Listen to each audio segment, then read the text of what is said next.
Stardust Racers is my favorite ride at Universal and in all of Orlando. This ride is nearly perfect in every way, and we'll be discussing all of this and more in this review.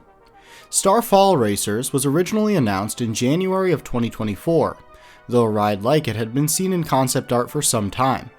In addition, track and supports for the ride were already set up, with the ride going vertical in November of 2022. The ride is a dueling coaster made by famed ride manufacturer Mack rides. The ride was originally named Starfall Racers, but due to copyright issues was renamed to Stardust Racers prior to Epic Universe opening. Stardust Racers is the largest attraction inside the Celestial Park section of Epic Universe. The ride is actually two different roller coasters that can operate independently or race each other. Each side of the coaster reaches up to a height of 133 feet or 41 meters and have about 5,000 feet or 1,500 meters of track. The ride features 3 launches, though technically 2 of them are combined into one. Each of the 2 coasters can run up to 4 trains at a time, leading to an insanely high theoretical capacity. Each of these trains is also decorated with tons of lighting and has onboard audio. With a maximum speed of 62 miles per hour, featuring one inversion and lots of airtime throughout, Stardust Racers is truly a standout ride. With the basics covered, let's now move on to the ride experience itself. I rode this attraction back in March of 2024 and was able to ride it 4 separate times, riding both sides in the front and in the back. So some of the things that I experienced may have changed by the time that you get to ride the ride. However, the ride was mostly complete, at least by my observations when I rode it. The footage in this video is from more recent times and is in short supply, so I apologize if you're seeing anything repeated. The ride station and a section of the ride's layout is clearly visible from the midway approaching the ride. You'll see the swooping turn later on in the ride as you approach, as well as the exit from the station itself and the first launch area. As you approach closer, you'll notice the ride's entrance sign. The ride's actual entrance is tucked slightly away from the main midway, but the sign with spinning comet tails attached easily leads you to the entrance itself. Upon entering the queue, you'll pass through a large outdoor queue area before entering the locker area. The double-sided lockers for this ride are on ground level, with the metal detectors up on the station level past some stairs. The lockers use facial recognition, which in my experience worked surprisingly well. After securing your items, as this ride does not allow any loose articles even in secured pockets, you'll pass through metal detection and then have the chance to choose your side. This is done by picking your queue line after going through the metal detectors. You can pick either the right or left side. In my riding experience on the ride, I did not notice much of a difference between the 2 sides in terms of how the rides felt, but the left side line was generally a little bit shorter, so if you're trying to maximize your ride time, I would advise choosing that side unless you see that the right side has a shorter wait. Though when I visited the park, there was basically no line at all day. I think this got up to maybe a 15-minute wait at max. After choosing your side, you then get assigned a row. The operators when I rode did allow row requests, and I believe they're still doing this. In my 4 rides, I found that I preferred the front of the ride to the back by a decent amount, and this is coming from someone who's usually a back row person. In my experience, the speed felt better up in the front, and the airtime was stronger.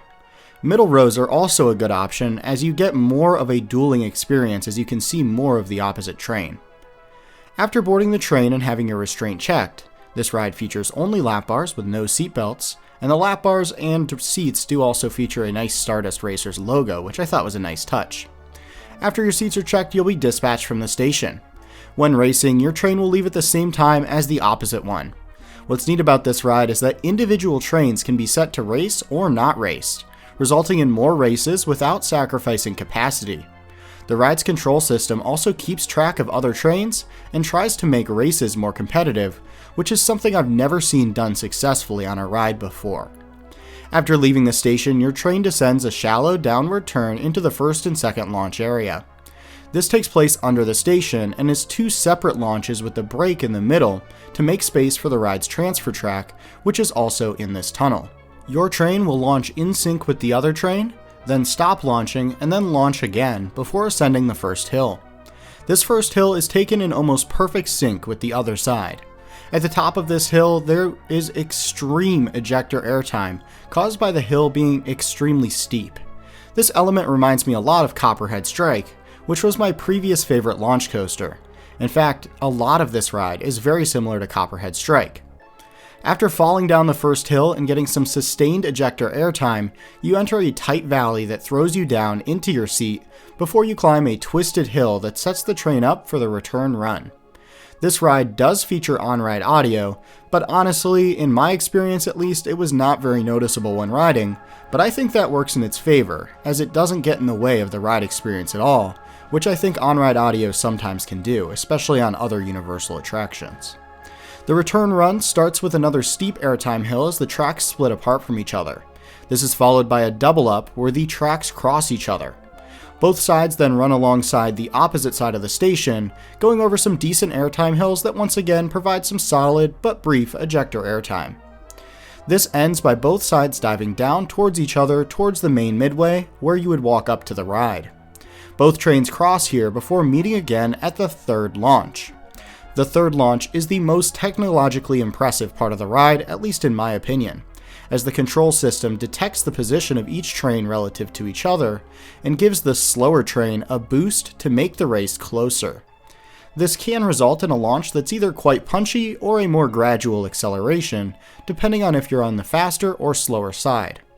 This launch also features a sound effect that makes the sense of speed more noticeable. The element immediately after this launch is an airtime hill mixed with an inversion that was patented by Mack for this coaster. It features a great pop of airtime and some hang time, but the real highlight here is the dueling action. While the dueling of the ride was noticeable in the first half, it becomes the main theme of the ride in the second half, and this element is the best moment of dueling on any ride I've ever been on. The feeling of making eye contact with riders on the other train as they flip over you, then you flip over them, is so cool. It can be very disorienting, but is genuinely such an amazing element, and it can truly not be found elsewhere.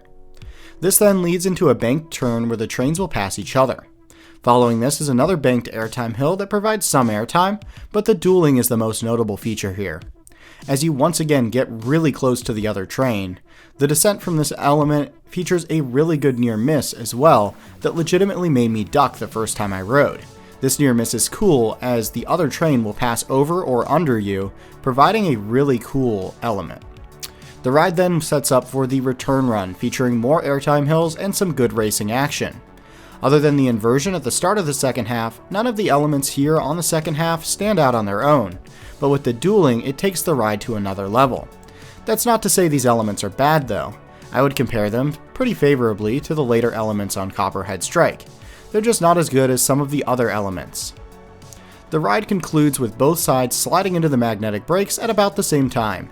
The trains then descend into the station, which features an unload station. You're then free to exit and retrieve your items from the lockers below. Stardust Racers is truly an incredible coaster that is a technological marvel. Additionally, it is a fantastic ride. Every element offers something, whether it be airtime, positive G-forces, or dueling fun. This ride is non-stop action. The ride's capacity means it will likely cope well with the crowds this park will undoubtedly see. Like I said before, my previous favorite launch coaster was Copperhead Strike at Carowinds, and I still think that ride is very good.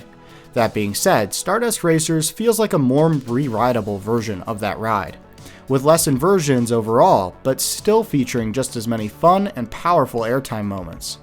Like Copperhead Strike, Stardust Racers also features a light theme that is fun, but does not get in the way of the ride experience, which I think is just about perfect. For Stardust Racers' final score, it's a perfect 10. I don't think you can make this ride much better without making other elements worse. I can't wait to get back to Epic Universe and ride this ride again, as it's easily the best ride in the park and my favorite coaster in Florida, as well as being my #1 launch coaster.